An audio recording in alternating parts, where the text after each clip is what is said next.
Je me présente, je suis docteur Cheikhouna Gaye. Je travaille ici à la pharmacie Fadilou Mbacké en face de l'hôpital Nabil Choucair. Donc ce qui s'est passé,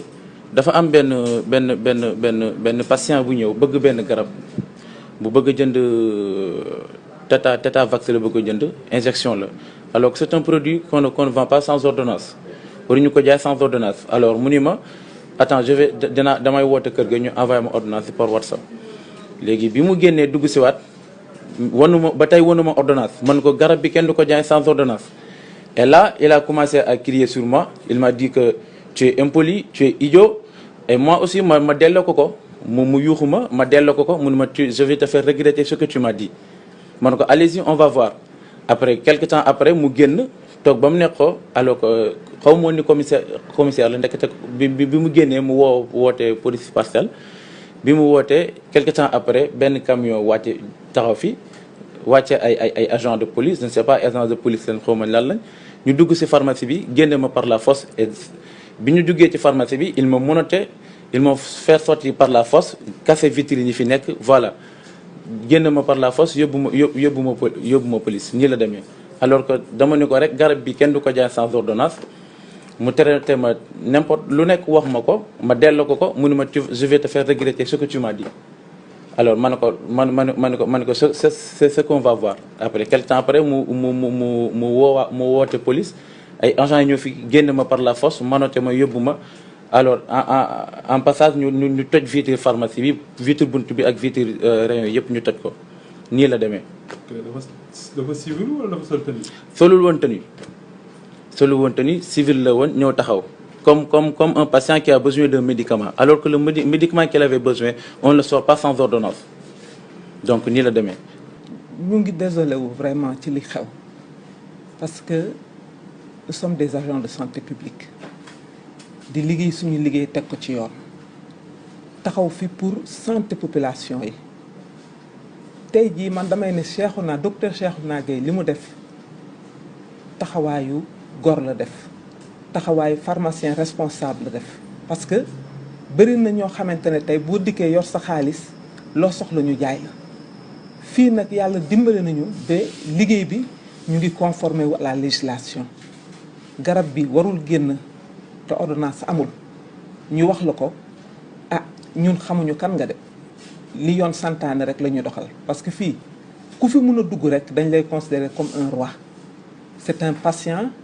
yi seen wér-gu-yaram moo ñu fi bàyyi kon nag duñu fi nekk di def lu ñu neex ordonnance bi bu ñëwul duñ la jaay garab loolu warul indi coow ba yow nga dem indi sa doole jël say alkaati jël say police bi nga xamante ne dafa war a nekk pour la sécurité publique pour la sécurité de population nga ñëw ci benn nit. xanaa benn policier sax xajul ci benn nit waxatumaa nag nga indi lu ëpp juróomi policier ñu dugg yàqate fii mais waxuma dara sax mais kii c'est un agent lui aussi assermenté. Le pharmacien c'est un agent assermenté donc du wax lu nekkul pour lan ñu di ko menotté du sàcc du délinquant pourquoi ñu di ko menotté. léegi nag ñun nañ ñu wax ci ban dëkk la ñu nekk ndax ci dëkk droit la ñu nekk wala dëkk samba booy la lu neex waaye mu def ku am sa doole jaay ko nit ñi. bu dee loolu la nag pharmacie yi tey dinañu commencer mobiliser wu nag tëj ministre de la santé syndicat ordre ñu war a mun a taxaw nag joxe un signal fort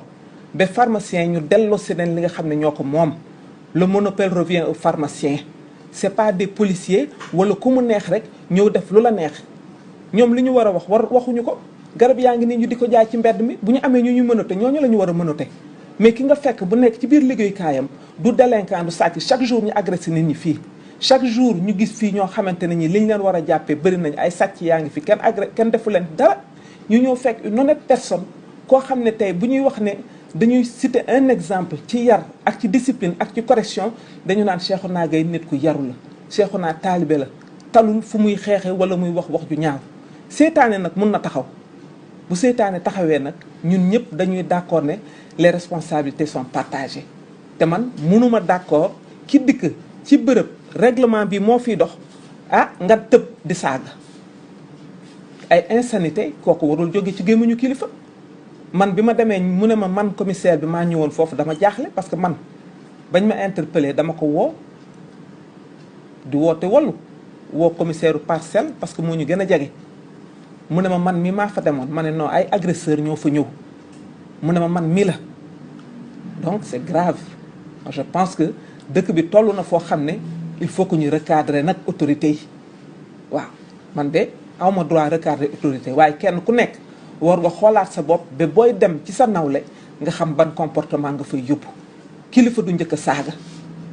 responsable doo njëkk ay saaga violence verbale responsable moomu ko pharmaciens yi nag xaw nañu sàggan parce que ñun lu ñu teg rek ñu nangu masala bi nag ëpp na fi mu nekk nii dañoo war a taxawaat nag ministre bi taxaw bu fekkee ne ñun la fi nekkal ak population yi ñu xam bu fekkee nag daf fee nekk pour kenn ku nekk lu la neex nga dajale say garab nu la neex waxee nu la neex taxawee ordonnance léegi koo ne indil sa ordonnance population bi ne lànk tëdd ci suuf bëri na fi ñoo xam ne toujours fii dañuy xuloo ci lan indil ordonnance parce que tàmm nañ gis garab ñu di ko jaay ci mbedd. Donc je pense que la police sénégalaise doit être au service des populations ñun ñii nag rawatina ñun ñii nga xam ne dañu fi nekk pour la santé des populations police balaa muy sécuriser kenn ñun la war a njëkk sécuriser. wax ji daal ñu ngi interpeller président de la république di interpeller député yi di interpeller nag suñu ministre de la santé di interpeller le ministre de l'intérieur parce que nag lu ëpp tuuru ñun mënuñu fi nekk guddi duñu nelaw dañuy assurer une permanence pour la santé des populations ñu duñu agressé te ñi ñu war a couvrir ñi ñu war a sécuriser ñooy ñëw nag léegi duñu agressé naka ngay jàkkaarloo ak sa nawle ne ko da ngay fen njëkk ko saaga te nekk kilifaam nit ki nag day roy ci ay kilifaam lu kilifa bi def rek administré topp ca kon nag nañu seetaat affaire bi pharmacie nag ku fi bëgg garab mu war a laaj ordonnance koo mën a doon dinañ la laaj ordonnance ak koo mën a doon nag ah dëkk bi de nañ ko seetaat de parce que fi mu jëm de ñax du fa sax te ñun nag taxaw nañu nag pour mobiliser nag du ñu jaay suba du ñu jaay gannaaw suba fii la ñuy taxaw di sitting ci buntu pharmacie bi suba la 15 août ba 3 jours daal danañu sitting ci buntu pharmacie bi ku ñu laaj ñu wax li ñu metti